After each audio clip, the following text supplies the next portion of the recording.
spotlight, shine them bright. Gonna have a brand new show tonight with glitz and glam on the marquee. Perhaps a Tony nominee. Stars beam brightly, see them glow. Sell out nightly, SRO. It's time to applaud the Broadway Beat. Stars beam brightly, see them glow in the footlights of a show. Life is sweet on the world's most famous street. Tickets, please. Take a seat Cue the band. and have your feet to the rhythm of the Broadway Beat. The Broadway Beat. Broadway Beat. Hello, I'm Richard Ridge, and welcome to Broadway Beat, our behind-the-scenes look at the very best of what the New York theater has to offer. This week we take a look at the new musical Next to Normal, which has just opened to great reviews at Second Stage. It stars Alice Ripley and Brian Darcy James, with direction by Michael Greif. But let's kick things off at the famed Rainbow Room, high atop Rockefeller Center, for the Drama League's annual gala. This year's honoree was producer Roger Berlind. The evening, entitled A Celebration of Broadway, featured some of the stars and songs from many of the musicals that Mr. Berlind has produced over the past 30 years, including Wonderful Town, Kiss Me Kate, City of Angels, and this season's hit Curtains. The host for the evening was the delightful Tony Award-winning star of Curtains, David Hyde Pierce.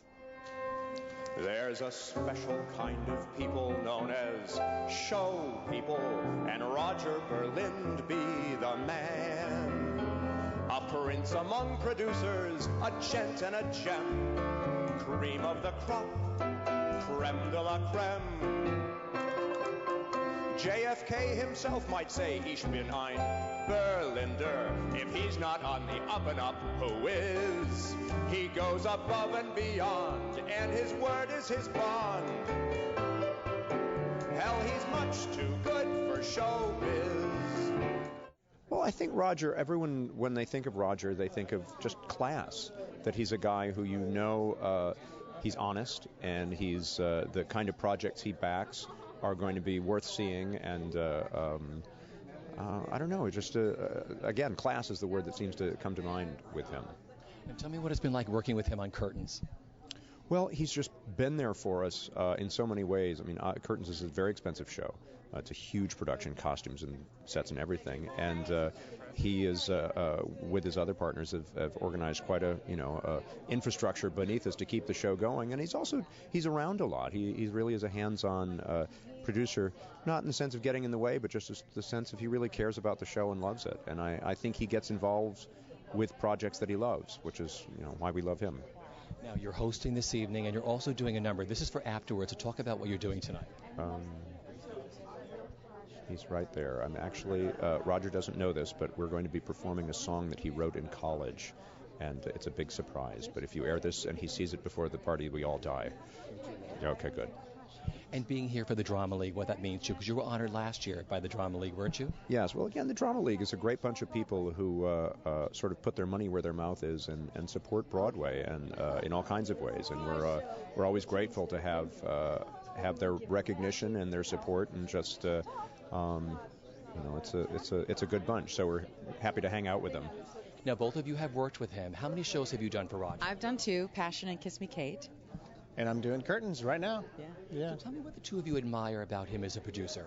I think Roger is he's a passionate man about the theater. He's a good man. I call him a gentleman producer, and he really, truly is. And he's just so great to work with, and in giving his team, his actors, support, and but also having a great eye. He's an artist. He's just really great. So I love working with him. I ditto everything Marin had to say. He's a gentleman producer, and also he gives artists who wouldn't necessarily get a chance to show their piece. It might not be so commercial. Michael John LaCuise's Wild Party. It wasn't necessarily a slam dunk in the bank, but he got it up on his feet with help of a lot of other producers and collaborators. But that's something that is really needed in the theater nowadays. Something that is theater for theater's sake, not necessarily just a box office smash. Yeah, because he reminds me of the old-fashioned producer who he sits maybe going into something that may not be a moneymaker, but he wants to get their work out there and know that it's wonderful. Whoever comes to the show will have a really wonderful time. Exactly. I mean, that's exactly it. He's like he wants to produce things that he loves, he respects, he thinks are artistically worthy, and that's, to me, that's what a good producer is, not just looking for a cash cow, you know. He was a producer on Passion. I first met him when he was producing City of Angels, which my husband Sean was in, and then when we did Wonderful Town, I actually requested if he was interested to join that production as one of the producers, because I just think he's one of the classiest guys in the business. He's a true gentleman, and then he also was involved with Love Music. So I've been a very, very lucky actress to have somebody who is as smart and gracious and brings a creative soul to the table as a producer. It really does. That's a good way to lose a man. He takes you to a baseball game. You sit knee to knee. He says the next guy up at bat will bunt. You'll see. Don't say, ooh, I should bunt. This game's too hard for little me.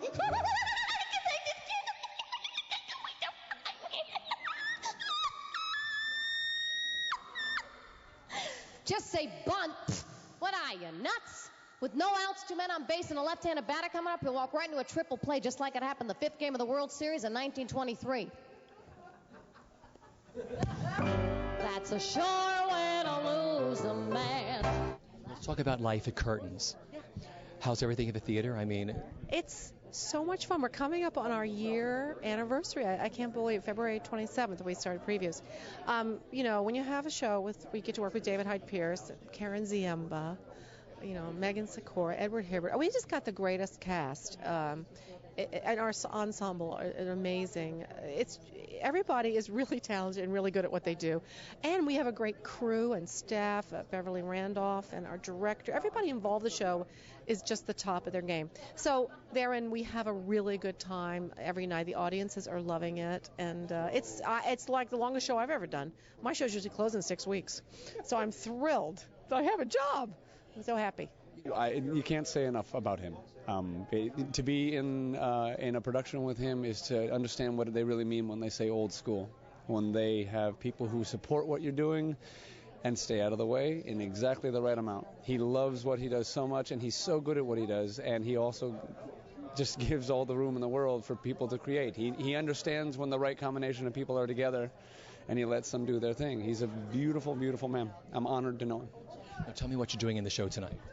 Oh, I am happily a part of the finale. I get to come on and sing a little ditty, and that's all I'm allowed to say. Well, this is all for afterwards, and this is for the Drama League. So as long as he's not here, you can tell me. Gotcha. So I'm fortunate to be a part of the finale in a song that the man himself wrote.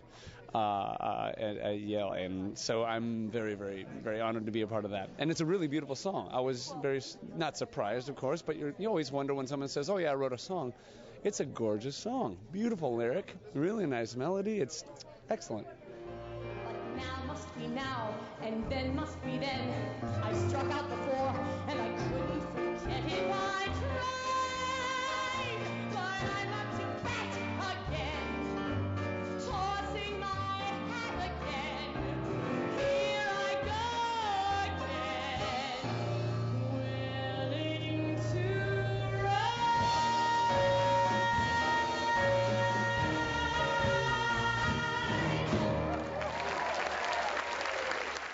Well, I worked with Roger first during Steel Pier, another Kander Neb show about 10 years ago, and he is one of the most lovely, genteel men I've ever met who is a producer, and he loves the theater so much, and he keeps the theater going. He just propagates it and does as much as he can, and it's just love a guy who loves the theater and music and wants to bring it from everywhere to put it here in New York so people can see it and enjoy.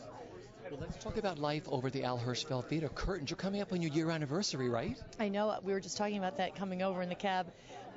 We start our first year anniversary of previews, when we started previews on February 28th, so that's very soon. So it's hard to believe it's gone by so quickly. The company is just a wonderful group of people, led by David Hyde Pierce and Deborah Moncura, two of the kindest, most gifted people I've ever worked with, and funniest, and it's great. So we're lucky to have them. But to say that you're in the latest and the newest Candor and Ebb and Peter Stone musical with Rupert Holmes, of course, also, but how it must make you feel. Yeah, anything with Candor and Ebb. Of course, they're two songwriters that work together longer than anybody, stayed together longer than anybody I know, and are still going strong, even posthumously for Fred, because there are a couple of shows out there that still have never been produced that hopefully will, that are floating around out there. So I think it's so wonderful that audiences can come to the theater and experience a new Candor and Ebb show. That's right. I mean, Curtains had been on the shelf and off the shelf and on the shelf for many, many times over the last 10, 15 years, but it's fresh now and it's up there, and it's got an incredible seasoned cast that just bring it to life beautifully. And everybody asks, that stands out in the autograph line afterwards, you guys, are you having as much fun as you look like you're having? Yeah, we are. We can't help it.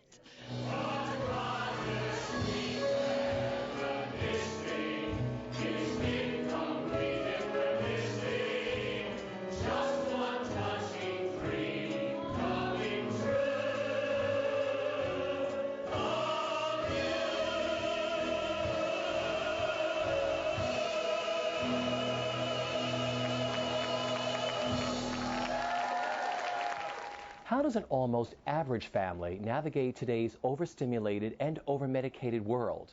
The answers can be found in the new musical Next to Normal, which is just opened to rave reviews at Second Stage. It features a stellar cast led by Alice Ripley and Brian Darcy James. Next to Normal has music by Tom Kitt, book and lyrics by Brian Yorkey, and direction by Michael Greif. We caught up with all of them and the rest of this up-and-coming cast at their recent opening night celebration. In this darkly funny and haunting new musical, one suburban household confronts its past and its future. Next to Normal explores how far two parents will go to keep themselves sane and their world intact. It's just another day. The morning sun is stunning. And you wish that you were running for all brightness. It's just another day. Birds are singing, things are growing, and you wish you could be going, but you stay, stay, stay, and you stay, stay forever, though you know it's now or never. You know it's more forever. Every day is just another day. Well, I loved the subject matter. I loved how surprising it was. And I also loved how appropriately the music conveyed the intense emotionality of the piece. Just the score these guys wrote, because so much of this show is sung through, and it's so wonderful. Tell me what you think of the score. I think the score is sensational. And I think Brian has really found ways in lyric and the very short scenes to really keep the story moving at a clip, really, so that it's constantly surprising. We never get ahead of it. It all rings true, inevitably, but it's also very surprising and unpredictable. Talk about the look of the show, the look you wanted to have for the show and how it turned out. Well, I'm very, very grateful to our spectacular set designer Mark Wendland and lighting designer Kevin Adams and costume designer Jeff Moishi. And Mark and I set out to try to find a way in which so much of the simultaneous action could be conveyed, and also how so much of the moments that take place in Diana's head could be conveyed. And we also knew that this house, this foundation, was an important part of the play. So that's how we set about this. And then Mark is a brilliant designer and ultimately came up with this in close collaboration with Kevin, who knew that the lights would also do extraordinary work in terms of storytelling when we were leaving reality and moving to a heightened kind of fantasy place. It started with Brian and I. Brian and I met at Columbia College, and we worked on the Varsity Show, which is this traditional musical, that incredible people, Janine Tesori and Terrence McNally. It's got a really rich alumni. And we entered the BMI Musical Theater Workshop, and for a 10-minute musical, we came up with this idea. And Brian had been reading, I think he saw Dateline one night that talked about some of the issues in our show, and he said, let's do this, and it started as a 10-minute musical and then grew into this production. Well, let's talk about this production now. It's second stage. What you're proudest of? Talk about, your director, Michael Greif, and this wonderful ensemble and the collaboration. Yes, I'm proud of everything. I'm proud of this incredible cast. I'm proud of our set designer, Mark Wendland, our lighting designer, Kevin Adams, and of course Michael Greif's incredible work. I'm proud of this incredible band that plays this score, which is for the most part through composed, and how they just breathe such life into the music that I never saw. And Michael Starobin, who did the orchestrations. It's just from top to bottom a dream team, and I couldn't be more proud of the way it's coming off on stage. What was the first song you wrote for the musical, and what was the last song you wrote for the musical? That's a good question. Wow. I don't know if I remember the exact first, but in the 10-minute musical, I Dream to Dance, Aftershocks, and pieces of other songs like Feeling Electric were in that. The last song we wrote was the Natalie Diana duet in Act 2, Everything, and it's a good question because they're about 10 years apart. It's like you gave birth to this thing 10 years ago when your child's grown. Yeah, but it's amazing to watch something that was 10 years ago stand right next to something you wrote 2 weeks ago. When did it all come together for you? It's always felt like a piece that had real potential. I think that certainly that our last workshop with Michael was an incredible experience. And over the course of these weeks with Second Stage, I've worked on a number of musicals as a musical director, as a composer, and what you want to do all the time is make sure that the work you're doing as you get closer to the production is the right work. And I almost felt like we were adding to the piece, we were making it better. So I really felt like over the course of the rehearsal period and certainly through the preview period, we did smart work. Well, we've been working on this piece off and on for like 10 years, and so it's been a long journey, but I think the most exciting part of it is really, this is the first full production we've done of it. We did a presentation at NIMF a couple years ago that was sort of halfway between a reading and a production. There were still some books in hand, and it was great. Fantastic production, fantastic actors, but we never really had a chance to put everything together, and this is the first time we've done that, and it's just been a revelation to watch these actors work, to watch Michael Greif work, and Kevin Adams and Mark Wendland and all these amazing people working on this play that's been our baby for all these years is really incredible. It's a privilege. Now, Tom had told me it was your idea for the 10-minute musical for BMI. How did you come up with the idea for this piece? It's fascinating. Well, I'm sort of embarrassed to admit that we were looking around for an idea for our final project and trying to do something a little bit different. We wanted to be a little bit, we wanted to be the rebels, and I saw a Dateline NBC report on shock therapy. It's very embarrassing to admit this, but I saw that and I had no idea that it was still practiced, and in fact it is. And I started thinking about the circumstances someone might find themselves in to get to that point, and also about the way our society deals with mental illness and with people who struggle with depression. And I said, that's a story that hasn't been told in a musical, so let's give it a shot. And so that's where we started off from, and we thought it would be at the very least it would be bizarre. And it actually turned into something that people really responded to. And that's why we kept going with it. Who's crazy? The one who can't cope? Or maybe the one who'll still hope? The one who sees doctors? Or the one who just waits in the car? And I was a wild 25, and I loved a wife so alive. But now I believe I would settle for one who can drive. Well, initially, to be honest, I was fearful of it. I was curious if you could treat this subject matter with intelligence and respect, and do it in a way that would be appealing and yet not offensive. I mean, because it does deal with very serious issues that every person, at least in my opinion, has at least one degree of separation from a matter of mental health and or lack thereof. And so, to answer your question, it was a bit of I had to digest it for a while. So in the end, that's exactly why I think I was propelled to do it, because it is kind of a tall order, and why not try to tackle something like that? Well, I mean, Natalie's incredible. I mean, the way she tries to stand her ground throughout the entire show and like protect herself on like all the walls that she puts up are so much fun to play, and like, you know, throughout the show, all the little peepholes that are poked in those walls, and everybody kind of sees through to like what's really inside. I mean, like, she comes off sometimes like a little like edgy and a little like uptight, but then people realize it's, you know, like her fear of being loved and of like every family ending up like her family, you know what I mean? You know, the characters have great journeys, but yours has such a full arc of where she starts, where she's in the middle, and how she turns out at the end. Yeah, I mean, she begins the show kind of like a little lost, and like you see her like in the midst of, you know, like Just Another Day and everything, like where her mom's going nuts, and you see her getting really frustrated.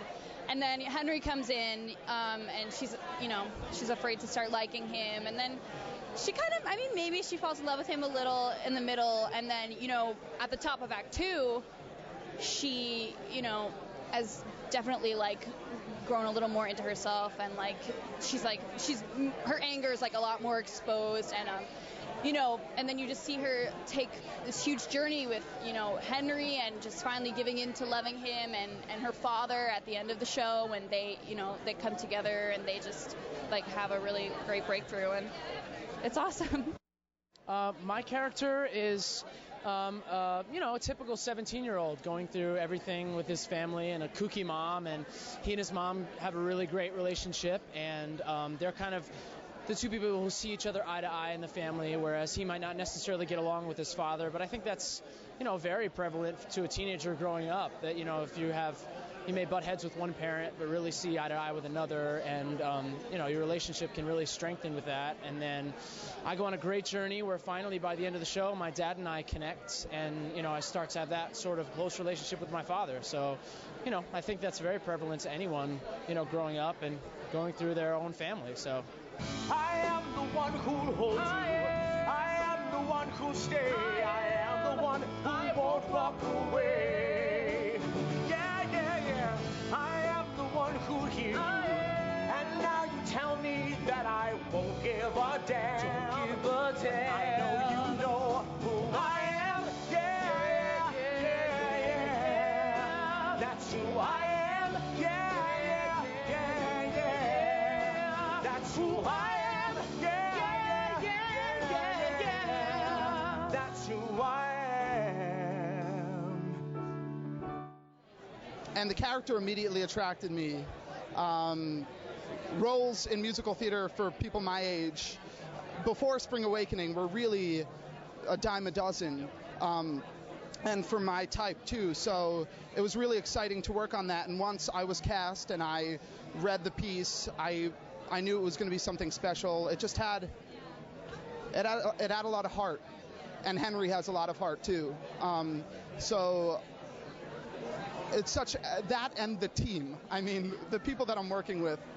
That's enormously exciting for me, you know. So it's been thrilling, of course. It's been a real challenge. I think as an actor myself, it's been a challenge, but I think for all of us, it's been a challenge to strike the right tone, you know. And Michael, our director, Michael Greif, who's just an amazing leader, has told us from the outset, you know, tone is crucial. From the get-go, from the top of the piece all the way through, striking that right tone is what's going to bring off material of this complexity and this kind of contemporary material. And so that's been the real challenge for all of us, is when to play things for laughs, when not to, when to just understand the stillness of the piece when that's needed. Really it's a balance. And so that has been just really the challenge. But to be a part of something like this, I mean, I don't know what you thought about it, but I'm thrilled with this piece. Oh, thank you. I loved it. I really loved it. Thanks. I love it too. You know, and I can't always say that about stuff that I get to do, but I do really believe in this one, so. I miss the mountains. I miss the highs and lows. All the climbing, all the falling, all the while the wild wind blows, stinging soaking you with rain. I miss the mountains, I miss the pain. I feel like I've spent my whole life in the theater since I was 14. I'm 44 now. I've done a lot of wonderful things, and I feel like this piece is my life's work. I feel like I've waited my whole life to play this role. I'm basically channeling my mother through most of it. She wouldn't recognize herself, of course, but because of that, I feel like I just go out on stage, try to get out of the way of the piece and deliver it, but still reveal myself, because I'm a lot like Diana in a lot of ways. And, the show just then, if I jump on it right, it just carries me away. It just kind of carries me. The songs overlap. It's almost completely sung through, and it just becomes like this ride. You better be ready to go when it sets sail, Because you are fearless. You get behind that steering wheel of that car, you start, and then you end at the end of a second act, and there's no looking back for you. I couldn't have played this until now. I couldn't have played it 5, 10, 15 years ago. I wouldn't have been right for it, but I wouldn't have been brave enough. It's scary, to reveal that much. But in the end, the audience gives it back. It's a relationship with the audience in the theater, and it's a beautiful thing when they give and you give and they give, and it just keeps going back and forth. And I feel like this show is a chance for the community to come together and see a true musical, something that's almost completely sung through. The music moves the story forward. I have very high standards for musicals, and I can't think of another show in town right now that I've seen that does this in the same way. And so I'm really proud of the work that we've done, and it's been the most challenging thing I've ever done. I've had a lot of struggles along the way to try to balance the passion of the material, with the technique of having to actually sound good and make it all work, make it all come together. And when I'm having a fight with Brian on stage, I can't really scream as loud as I might want to. I have to keep a gate on it, and it took me a while to figure that out.